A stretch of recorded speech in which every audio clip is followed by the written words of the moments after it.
Sa kabila ng mga panawagan, naniniwala raw si Pangulong Bongbong Marcos na hindi na dapat ipa-recall ng Pilipinas si Chinese Ambassador Wang Xilian. Bagamat ginagawa naman daw natin ang lahat ng hakbang para maprotektahan ang ating soberanya, kailangan pa rin daw maging maingat sa mga hakbang. Nakatutok si Marie Zumali.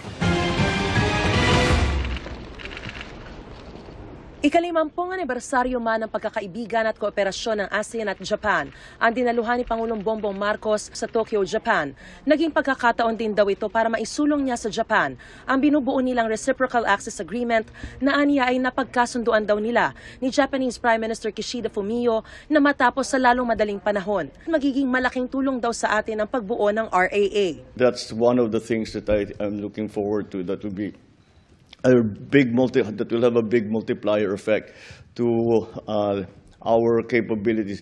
These are the kind of arrangements we are making not only with Japan, but also with other countries around China Sea in the Pacific, region.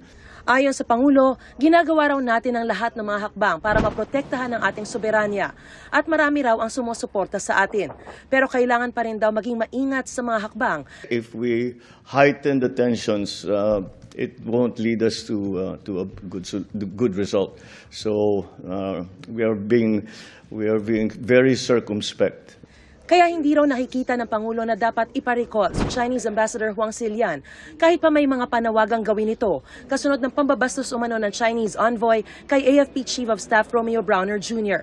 He's the ambassador of China, so he will always state the Chinese position. It doesn't serve any purpose for us to lose our temper or to overreact. I think Ambassador Wang is just doing his job. He's just doing his job. He's continuing to state the Chinese narrative. Of course, we don't agree with that narrative. Sa pagtatapos na ASEAN-Japan Commemorative Summit, nagkasundo ang ASEAN at Japan na magpatupad ng Joint Vision Statement Plan na lalo raw magpapalakas at magpapatatag sa kooperasyon nito pagdating sa seguridad, maritime security at connectivity. Naging produktibo rin daw ang pagdalo rito ni Pangulong Marcos pagdating sa paghihikayat ng mga negosyante. Katunayan na abot sa 9 na kumpanya ang nagpahayag ng intensyon na magbukas at mapalawak ang negosyo sa Pilipinas na aabot sa 14 billion pesos ang halaga. Sinabi naman ni Pangulong Marcos na pipirmahan na niya sa Miyerkules ang panukalang 2024 national budget, kabilang sa paglalaanan ng malaking pondo ang ating defense capabilities sa West Philippine Sea. We will improve that. We will improve our operational capabilities in every way that we can.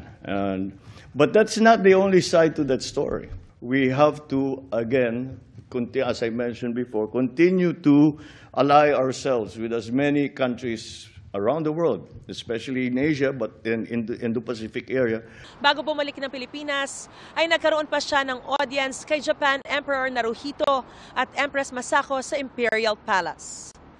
Nag-uulat mula rito sa Tokyo, Japan. Para sa GMA Integrated News, Marie Zumali, nakatutok, 24 oras.